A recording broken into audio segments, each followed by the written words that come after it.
Hello student, welcome to my YouTube channel mister Suman CSC में। आज हम modern India spectrum via spectrum chapter 24 की बात करेंगे।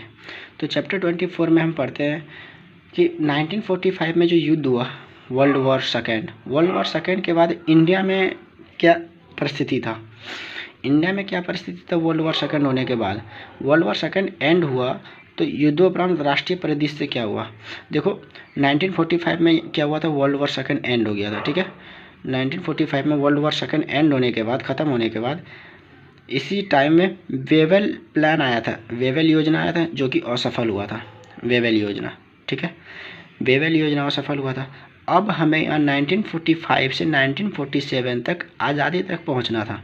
हाँ, आज़ादी तक पहुँचने के लिए हमने दो रास्ता अपनाया। फर्स्ट पाथ क्या था हमारा, नेगोशिएशन का पार्ट था। नेगोशिएशन में हमें बातचीत करनी थी किनके बीच में, सरकार से और कांग्रेस से और मुस्लिम लीग, ये तीनों के बीच नेगोशिएशन होना था। ठीक है, कहाँ नेगोशिएशन होना था, 1947 तक पहुँचने के लिए। और 1947 में हमें क्या मिलती, आज़ादी मिलती। ठीक है, और सेकेंड था संघर्ष। अभी भी कुछ छोटे छोटे जगहों पर स्ट्रगल चालू था। यही नेगोशिएशन के रिजल्ट है। ये जो नेगोशिएशन हो रही है किसके, सरकार, कांग्रेस और मुस्लिम लीग के बीच, यही नेगोशिएशन का रिजल्ट क्या है। 1947 में आज़ादी हमें मिलती है, लेकिन आज़ादी के साथ एक ब्लंडर किया जाता है, पार्टीशन हो जाता है, पार्टीशन इंडिया का, और पार्टीशन होकर क्या बनता है, पाकिस्तान। यही नेगोशिएशन का रिजल्ट था। हमें इंडिया विभाजित होता ही नहीं अगर हम डायरेक्ट आज़ादी मांगते अंग्रेज़ों से। हाँ, हमें नेगोशिएशन करना ही नहीं चाहिए था सरकार और कांग्रेस और मुस्लिम लीग के बीच में। हमें डायरेक्ट बात करना चाहिए था सरकार से कि हमें आप आज़ादी दो। मुस्लिम लीग से नेगोशिएशन नहीं करना चाहिए था, लेकिन मुस्लिम लीग भी कहाँ मान रही थी। जिन्ना अपने नाच रहा था इधर पाकिस्तान के लिए। तो हम आगे चलते हैं।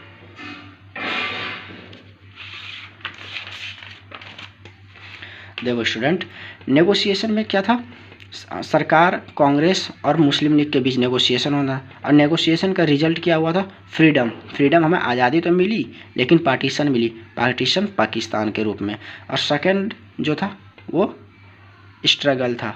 स्ट्रगल में क्या था, छोटे स्तर पर जन प्रदर्शन या संघर्ष फिर भी जारी था।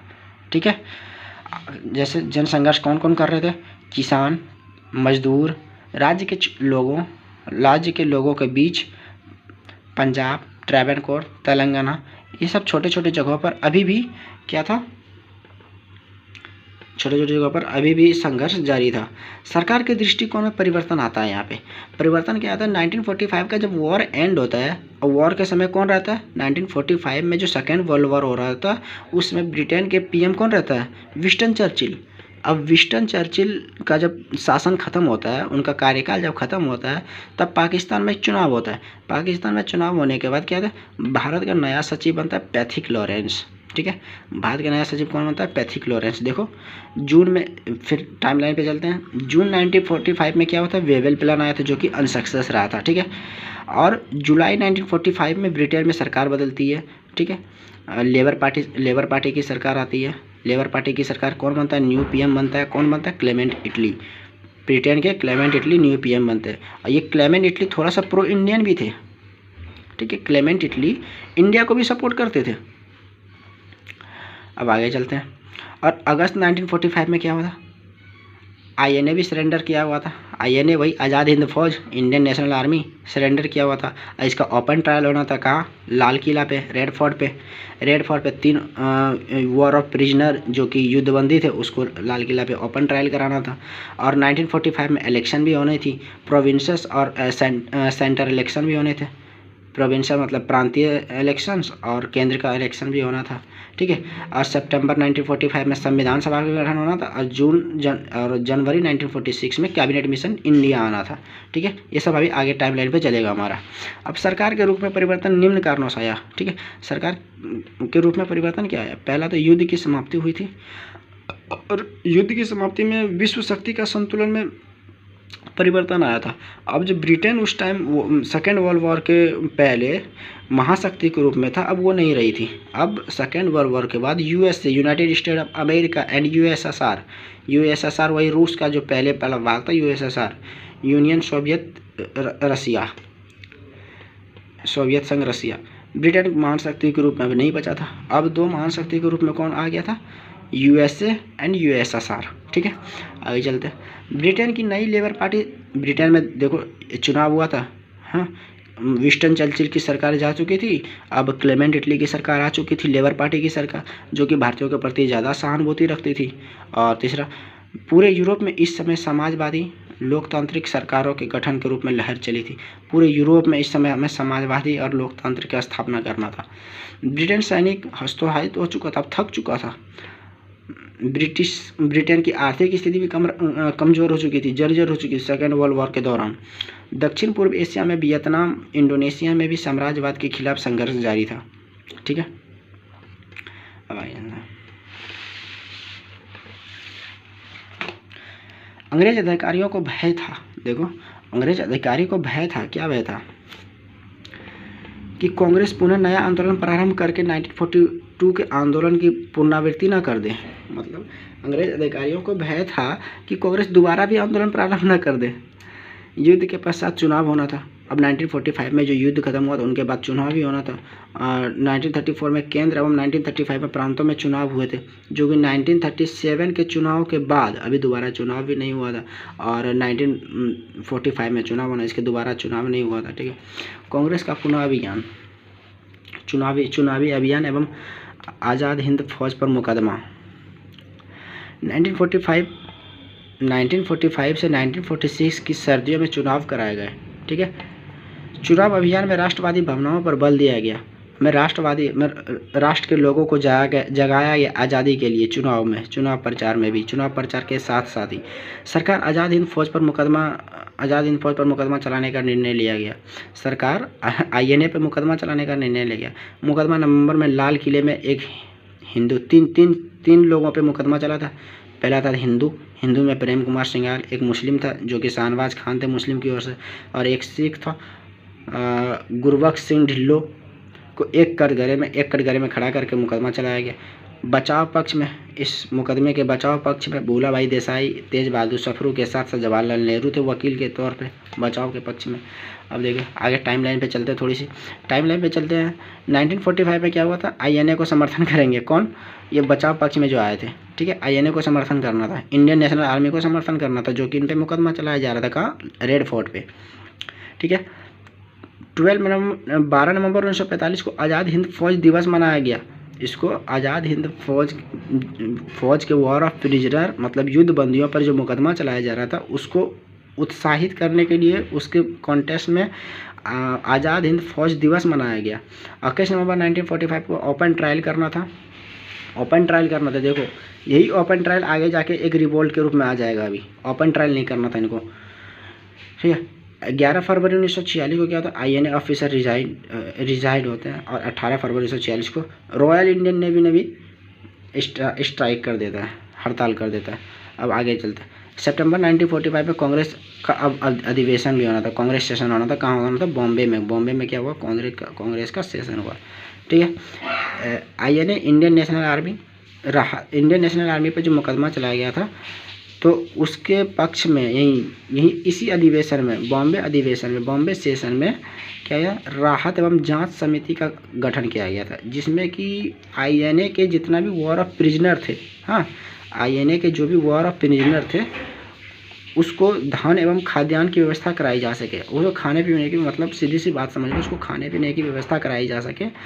वो बॉम्बे सेशन में ये जांच समिति बनाया गया था, राहत एवं जांच समिति बनाया गया था, जिसके तहत उन्हें खाने पीने की समान व्यवस्था कराई जा सके। 12 नवंबर 1945 को आज़ाद हिंद फौज दिवस मनाया गया। क्यों दिवस मनाया गया था? क्योंकि ये वॉर ऑफ प्रिजनर को उत्साहित कर सके, उसके कॉन्टेक्स्ट में ये आज़ाद हिंद फौज दिवस भी मनाया गया, और जो अभी तक मना था। दिल्ली, पंजाब, बॉम्बे, मद्रास तथा संयुक्त प्रांत में आंदोलन के प्रमुख केंद्र थे। ये आंदोलन किसके पक्ष में चल रहा था? कि आईएनए को हम सपोर्ट कर रहे हैं। किंतु अजमेर, बलूचिस्तान, असम, गुर्ग, ग्वालियर तथा दूर दराज के गाँव में भी आंदोलन काफ़ी सक्रिय रहा था। सरकार के विरुद्ध गाँवों में जनता जाग उठी थी, छात्र अधिक सक्रिय थे। ठीक है, स्टूडेंट सबसे, अगर रिवोल्ट में सबसे अगर बैकबोन माना गया था तो स्टूडेंट और पेजेंट को।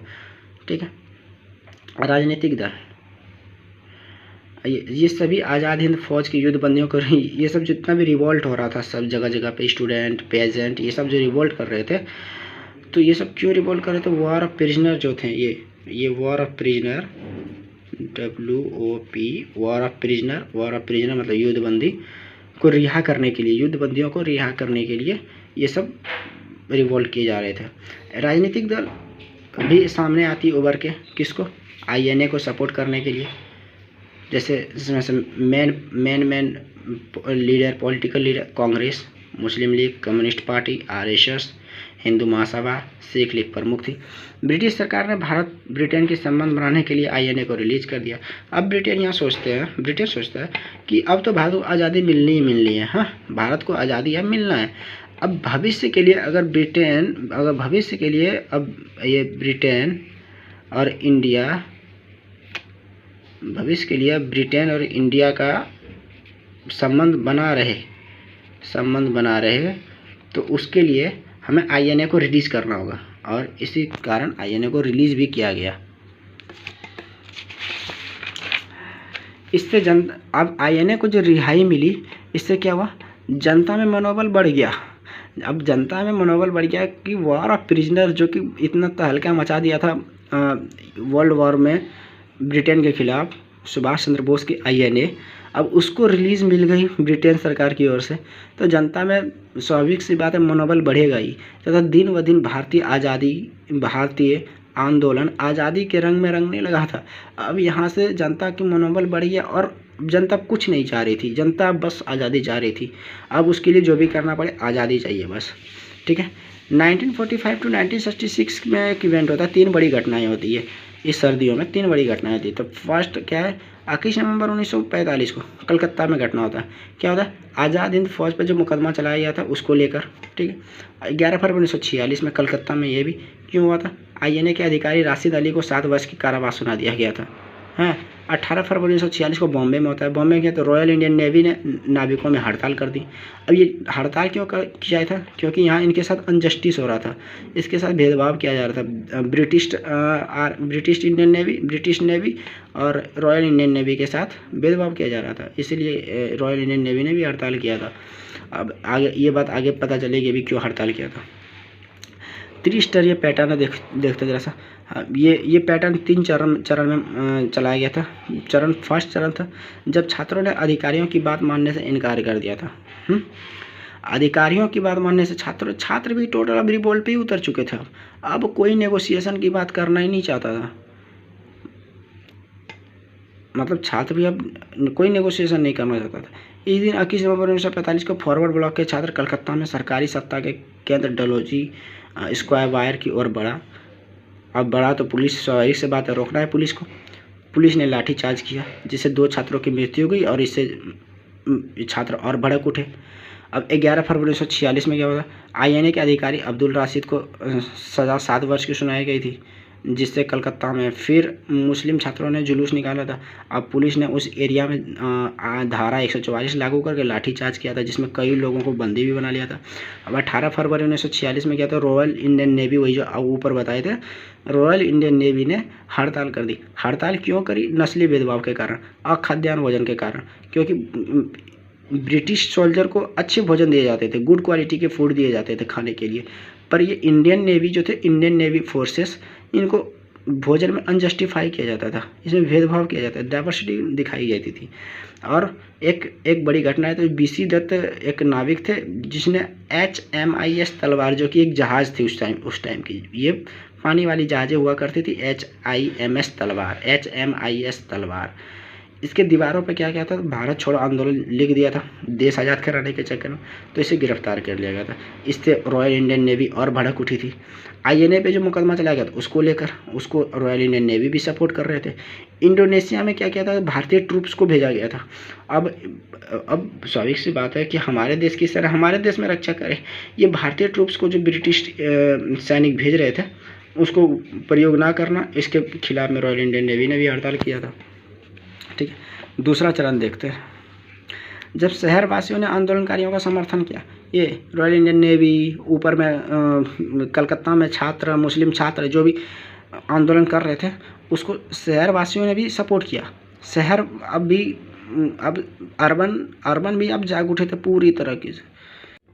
जब शहरवासियों ने आंदोलन को समर्थन किया था, किस आंदोलन को? वही आज़ाद हिंद फौज और ये देश आज़ाद कराने वाले आंदोलन को जब शहरवासियों ने भी समर्थन किया तो ब्रिटेन का, ब्रिटिश आर्मी का, ब्रिटिश गवर्नमेंट का सारा कामकाज ठप पड़ गया था। बॉम्बे, कलकत्ता का सारा कामकाज ठप पड़ गया जब लोगों ने यूरोपियों पर हमला किया। जैसे थाना, बैंकों, डाकघरों में आग लगा दी गई, रेलवे स्टेशन को बर्बाद कर दिया गया, यातायात अवरुद्ध कर दिया गया, गाड़ी रोक दी गई थी, जिससे अब अंग्रेज अधिकारियों को भी बहुत मुश्किल का सामना करना पड़ा था। तीसरा चरण में देखते हैं। तीसरा चरण में क्या था? देश के दूसरे हिस्सों में भी लोगों द्वारा आंदोलनकारियों के प्रति सहानुभूति और एकजुटता दिखाई गई थी। जैसे कराची, मद्रास, विशाखापट्टनम, कलकत्ता, दिल्ली, कोचीन, जामनगर, अंडमान, बहरीन और अदन, ये सब देश के अलग अलग जगहों पर भी ये एकजुटता दिखाई थी इस बार आंदोलन में। रॉयल इंडियन एयरफोर्स ने भी बॉम्बे, पुणे, कलकत्ता और हड़ताल में रॉयल इंडियन नेवी के साथ साथ एयरफोर्स ने भी बॉम्बे, पुणे, कलकत्ता में हड़ताल कर दी थी।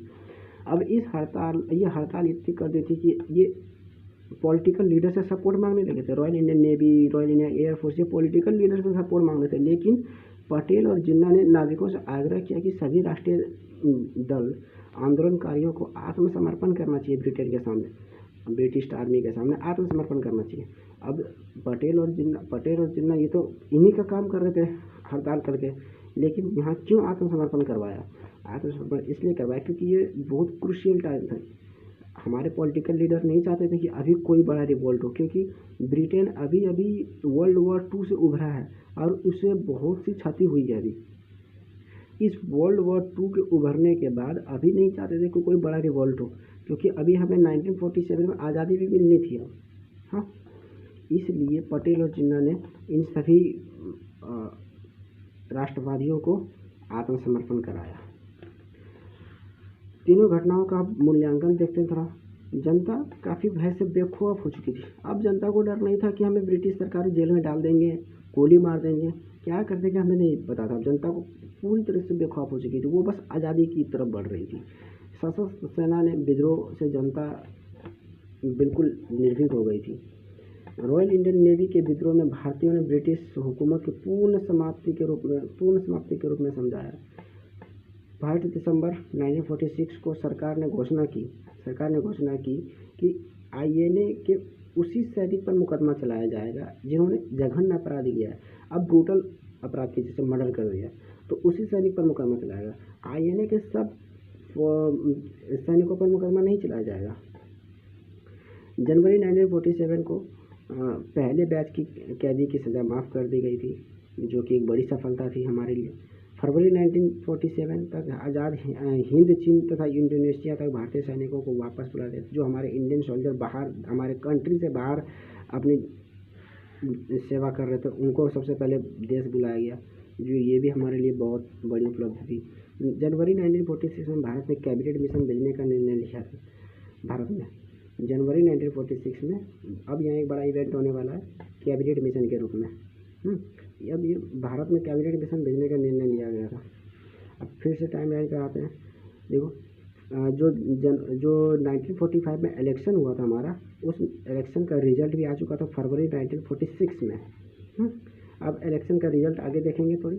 अब टाइम लाइन की थोड़ी बात कर लेते हैं। फरवरी 1946 में कैबिनेट मिशन बनाया गया था, जो किसने बनाया था?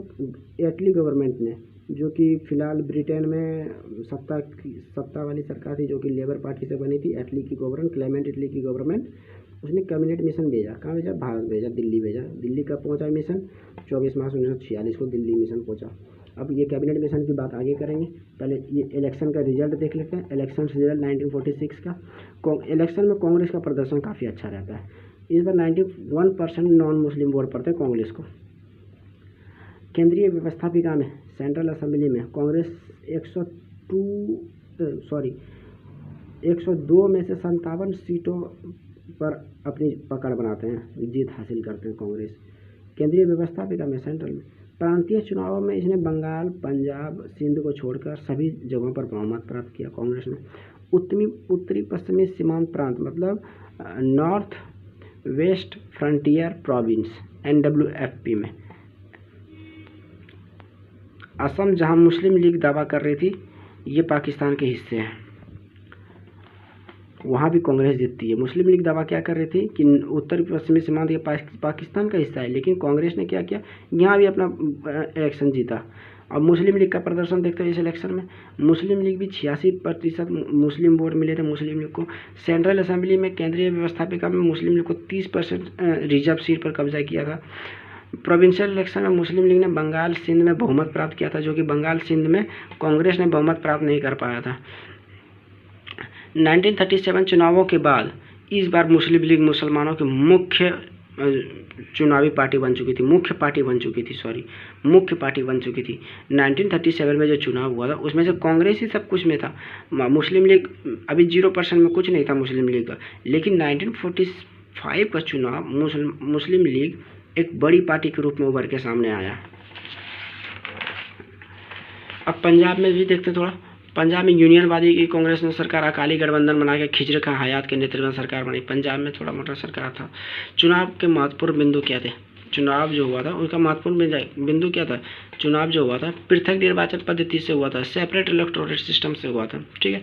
प्रांतीय चुनावों में कुल जनसंख्या का केवल 10%, मतलब 90% लोगों ने वोट ही नहीं डाला, ओनली 10% लोगों ने वोट डाला प्रांतीय चुनाव में। लेकिन केंद्रीय व्यवस्थापिका सेंट्रल असेंबली में का जो चुनाव था उसमें से केवल 1% लोगों ने वोट डाला, तो वोट भी पूरा नहीं पड़ा था। तो ये एक बड़ा फेल्योर था, क्योंकि उस टाइम तक अडल्ट फ्रेंचाइजी नहीं आई थी, एक बड़ा फेल्योर था। अब कैबिनेट मिशन की बात कर लेते हैं। कैबिनेट मिशन जो एक उच्च स्तरीय शिष्टमंडल था, इसको भेजने की घोषणा की गई थी। ब्रिटिश कैबिनेट के 3 सदस्य थे, सर स्टैफोर्ड क्रिप्स, वही जो क्रिप्स मिशन लेके भारत आया था वही सर स्टैफोर्ड क्रिप्स था। लॉर्ड पैथिक रॉलेंस भारत का नया सचिव था, और एक एबी अलेक्जेंडर। इन तीनों की अध्यक्षता में कैबिनेट मिशन भारत आता है, ठीक है। अब यहाँ पे थोड़ी सी बात करते हैं कि भारत से अंग्रेजों की वापसी क्यों प्रतीत होने लगी। अब भारत को क्यों लगने लगा कि अंग्रेज अब यहाँ से चले जाएंगे, और अंग्रेजों को भी क्यों लगने लगा कि अब ये टाइम है कि हमें भारत को सारी शक्ति भारतीय के हाथों में दे देनी चाहिए, क्यों। तो इसके कुछ मुद्दे निम्नलिखित हैं, ठीक है, देखते हैं। सबसे पहले तो आईसीएस में यूरोपियों से भारतीय आगे आने लगे थे। आईसीएस वही इंडियन सिविल सर्विस एग्जाम, क्योंकि अब अंग्रेजों से आगे भारतीय आगे आने लगे थे। अब जब भारतीय आईसीएस की एग्ज़ाम पास करके कैबिनेट में बैठेंगे, ब्यूरोक्रेट बनेंगे, तो वो जाहिर सी बात है अंग्रेजों को तो पूछेंगे नहीं, जिससे अंग्रेज की स्वायत्ता खत्म हो जाएगी। अब सेकेंड वर्ल्ड वॉर के दौरान आर्थिक स्थिति ब्रिटेन की चरमरा गई थी, ठीक है। क्रिप्स मिशन असफल रहा था। यही क्रिप्स जो सर स्टैफोर्ड क्रिप्स, इसी का क्रिप्स मिशन था जो पहले आया था, ये असफल रहा था। फिर इसको कैबिनेट मिशन में भेजा गया था सदस्य बना के।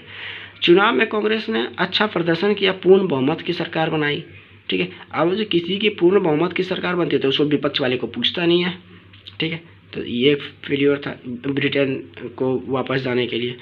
आईएनए की युद्धबंदियों के रिहा के लिए पूरे राष्ट्र में समर्थन हुआ था, ठीक है। यही Indian national army war of prisoner को जो समर्थन मिला था वो पूरे राष्ट्र में मिला था। इसके लिए आरएनए रॉयल इंडियन एयरफोर्स ने भी हड़ताल किया था, royal Indian navy, royal Indian air force ने भी हड़ताल किया था, जिससे कि अंग्रेज की पूरी मिलिट्री गड़बड़ा चुकी थी, पूरी मिलिट्री का स्ट्रक्चर ख़त्म हो चुका था।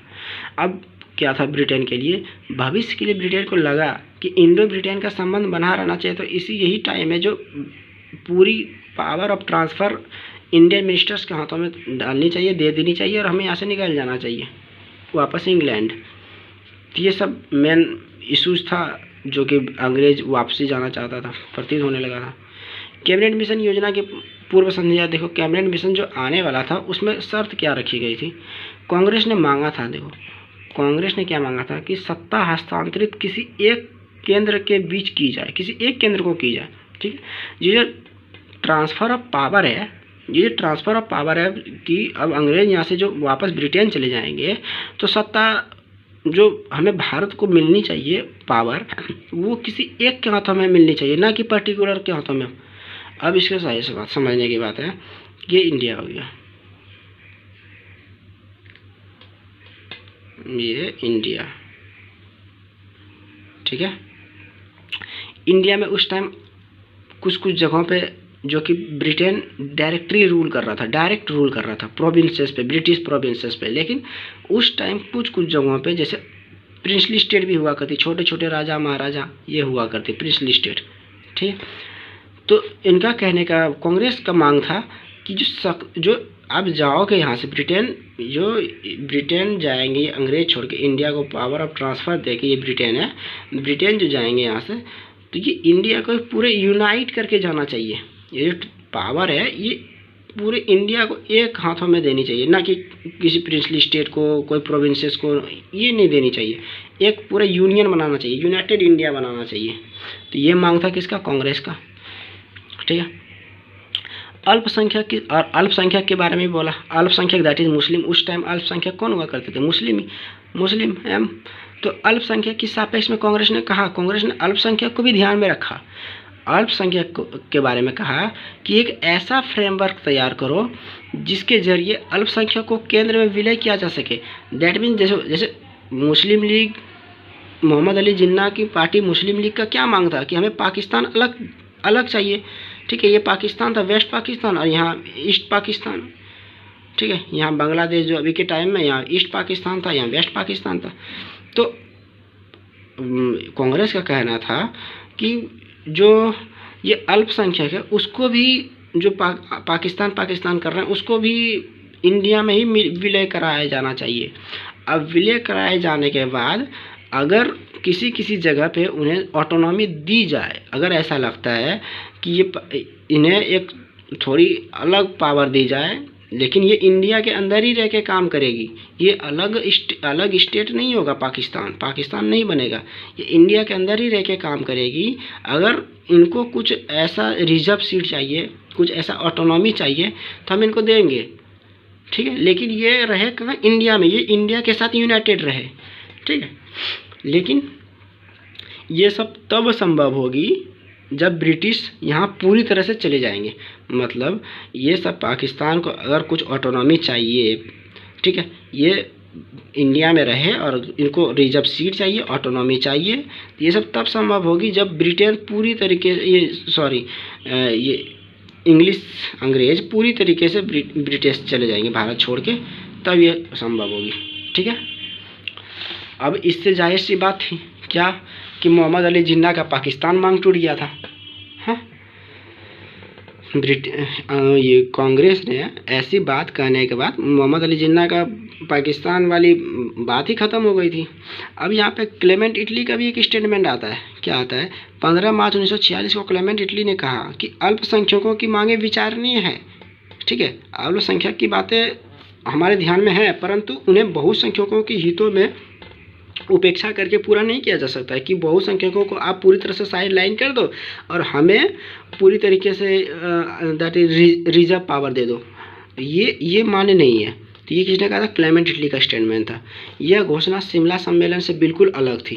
क्लेमेंट इटली का यह घोषणा जो था, ये वाला घोषणा कि बहुसंख्यकों के हितों में ये नहीं किया जा सकता है, यह शिमला सम्मेलन क्या था? वही बेबेल प्लान, वायसराय बेबेल प्लान, जो कि जिन्ना संतुष्ट नहीं कर पाए थे, जिन्ना को लॉर्ड बेबेल, ठीक है। जो बेबेल ये सक्सेस नहीं हुआ था, बेबेल प्लान पढ़े थे ना अभी, जो बेबेल प्लान सक्सेस नहीं हुआ था, ये प्लान से बिल्कुल अलग स्टेटमेंट थी क्लेमेंट इटली की।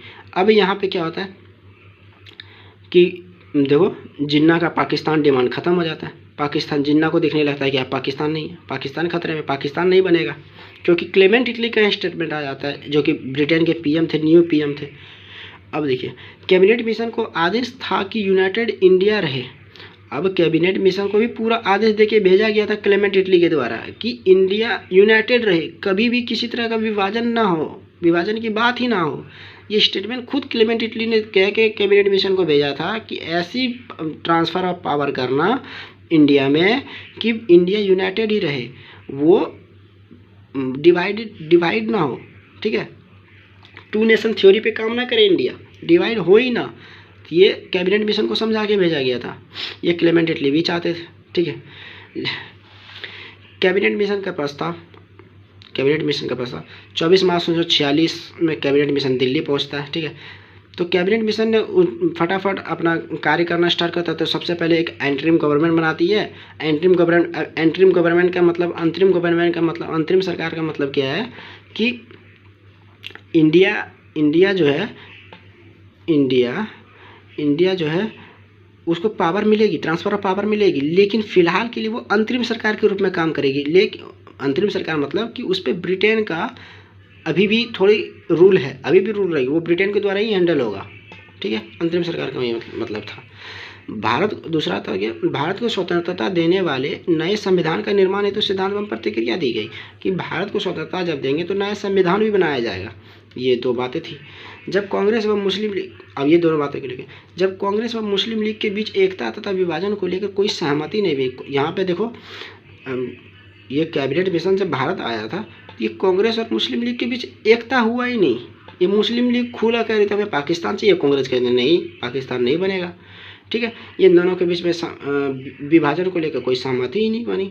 तो मिशन तथा वायसराय, वही मिशन, कैबिनेट मिशन तथा वायसराय बेवेल, लॉर्ड बेवेल, इन समस्याओं का समाधान करने के लिए अब लॉर्ड बेवेल और मिशन को लगा कि कांग्रेस तथा मुस्लिम लीग के बीच कभी सहमति बन ही नहीं सकती है, इसलिए आप दोनों हटाओ, हमारी बात सुनो। किनकी बात? कैबिनेट मिशन की और वायसराय लॉर्ड बेवेल की बात सुनो। इन्होंने एक योजना प्रस्तुत करी मई 1946 में, एक योजना प्रस्तुत करी। इस योजना में क्या था? कैबिनेट मिशन योजना। इस योजना का मुख्य बिंदु था कि पाकिस्तान की मांग को अस्वीकार करना। देखो यहाँ पे फिर से जिन्ना के पाकिस्तान वाली मांग को अस्वीकार कर दिया योजना ने। किस योजना ने? मई 1946 में जो योजना प्रस्तुत की गई थी, किसके द्वारा? कैबिनेट मिशन और वायसराय बेवेल के द्वारा। पाकिस्तान की मांग को अस्वीकार करना। अब जिन्ना के पाकिस्तान की मांग को ठुकरा दिया गया था, उसके स्थान पर ब्रिटिश प्रांतों तथा रियासतों को मिलाकर एक भारतीय संघ बनाने का विचार पेश किया गया। देखो ब्रिटिश प्रांत तो जहाँ ब्रिटिश प्रांत तो मतलब ब्रिटेन डायरेक्टली रूल कर रहे थे, ठीक है, और देसी रियासतों जहाँ की राजा महाराजा अभी भी शासन कर रहे थे, उसको मिला के भारत एक संघ बना दिया जाए, यूनाइटेड इंडिया बना दिया जाए। ये किसमें था? ये योजना में प्रस्तुत था। मई 1946 का जो प्लान था, इसी प्लान में ये लिखा गया था। अब देखो पाकिस्तान नहीं बनने का प्रमुख कारण क्या था? हमें क्यों पाकिस्तान नहीं बनाना चाहिए था? और ये बेवेल का प्लान भी क्यों नहीं कह रहा था कि पाकिस्तान बनाए? कैबिनेट मिशन भी क्यों नहीं चाह रही थी कि पाकिस्तान बने? क्यों नहीं पाकिस्तान बनना चाहिए था? जिसके ये निम्न कुछ रीज़न थे पाकिस्तान नहीं बनने के। पहला रीज़न तो था नॉन मुस्लिम पॉपुलेशन भी जो पाकिस्तान नहीं जाना चाहती थी। जो अगर मान लो पाकिस्तान बना, ठीक है, और यहाँ के सिख हिंदू जो कि उस टाइम के पंजाब वाले एरिया में आते थे, सिंध और पंजाब वाले, क्योंकि पाकिस्तान जो बनना था तो सिंध को लेके था, तो वो कराची भी ले जाता, क्योंकि कराची में सिर्फ मुस्लिम ही नहीं थे, वो हिंदू भी थे। और वो हिंदू क्या चाहते थे कि हमें पाकिस्तान नहीं चाहिए, हमें इंडिया में ही रहना। तो ये इसको ट्रांसफ़र करने में, सिख हिंदू मुस्लिम कम्युनिटी को ट्रांसफ़र करने में, अब मुस्लिम कुछ कम्युनिटी मुस्लिम भी थी जो पाकिस्तान में नहीं रहना चाहती थी, वो इंडिया में ही रहना चाहती थी। तो इसको ट्रांसफ़र करने के लिए बहुत सारी परेशानियों का सामना करना पड़ता, इसलिए वो पाकिस्तान की मांग ही नहीं कर रहे थे, पाकिस्तान नहीं बनाना चाहिए था। तो ये पहला कारण था। दूसरा क्या था? सांप्रदायिक समस्या खड़ी हो सकती थी, कम्युनल राइट्स हो सकता था, और जो कि हुआ बाद में, जो शक था वही हुआ बाद में। यदि देश का विभाजन किया जा सके तो पृथक राज्य की मांगें उठने लगेगी। क्यों मांगें उठने लगेगी भाई? कि अभी भी देश में क्या था कि प्रिंसली स्टेट है, जैसे हैदराबाद में निज़ाम का शासन था। हाँ, हैदराबाद प्रिंसली स्टेट हुआ करता था, जम्मू कश्मीर प्रिंसली स्टेट हुआ करता था। अगर पाकिस्तान की मांग को स्वीकार कर लिया जाता तो ये कल कोई जम्मू कश्मीर भी खड़ा होकर कहता कि हमें एक फ्री स्टेट चाहिए, हमें भी एक स्वतंत्र होना है। ये हैदराबाद बीच में उठ के कहता है कि हमें भी स्वतंत्र होना है। तो ऐसा तो देश पूरी तरह से बढ़ जाता, इसलिए पाकिस्तान की मांग नहीं होनी चाहिए थी। ये दूसरा कारण था कि पाकिस्तान नहीं बनना था, ठीक है। तीसरा कारण क्या था? विभाजन से प्रशासनिक एवं आर्थिक समस्या हो सकती, एडमिनिस्ट्रेशन को लेके। अब पाकिस्तान जो बनना था, एक तो वेस्ट पाकिस्तान यहाँ था और ईस्ट पाकिस्तान यहाँ था, ठीक है, पूर्वी और पश्चिमी पाकिस्तान बनना था, ठीक है। ये और दोनों की डिस्टेंस थी और दोनों के बीच में इंडिया पड़ता था। ये दोनों के बीच में कम्युनिकेशन भी अलग तरीके से, एडमिनिस्ट्रेशन कैसे संभालता, यहाँ पाकिस्तान बनता तो यहाँ एडमिनिस्ट्रेशन कैसे संभालता। और यही एडमिनिस्ट्रेशन का कारण था कि 1971 में 1971 का युद्ध हुआ, जिससे बांग्लादेश बना पाकिस्तान से। हाँ, पाकिस्तान वाले यहाँ आके पूरा ये हड़कंप मचा दिए, सैन्य शक्ति का प्रयोग कर दिया, बंगालियों को मारने लगा, बंगालियों के साथ दुर्व्यवहार करने लगा, ताकि ये पाकिस्तान फ्रस्ट्रेट हो जाए, ठीक है। और इसको लेके इंदिरा गांधी के समय 1971 में युद्ध भी हुआ, 1970 का युद्ध, जिससे पूर्वी पाकिस्तान क्या बना, बांग्लादेश बना। तो ये बाद में हुआ भी, ये शक पहले भी था योजना में। ये तीसरा कारण था कि जो प्रशासन नहीं चल रहा था सही से, इसलिए पाकिस्तान की मांग नहीं कर रहे थे, नहीं चाह रहे थे कि पाकिस्तान बने। ठीक है, पूर्वी एवं पश्चिमी संचार व्यवस्था समस्या हो सकती थी, वही बताया। कम्युनिकेशन सिस्टम का भी खतरा था। सशस्त्र सेनाओं का विभाजन भी था। अगर देश अगर बढ़ जाता तो आर्मी का भी विभाजन होता। आर्मी यहाँ पाकिस्तान में जानी थी, इंडिया में रहनी थी, यहाँ आनी थी, तो आर्मी का भी बंटवारा हो जाता, तो इससे देश कमज़ोर हो जाता। तो ये कारण था। पांचवी कारण ये था कि पाकिस्तान नहीं बनना चाहिए था।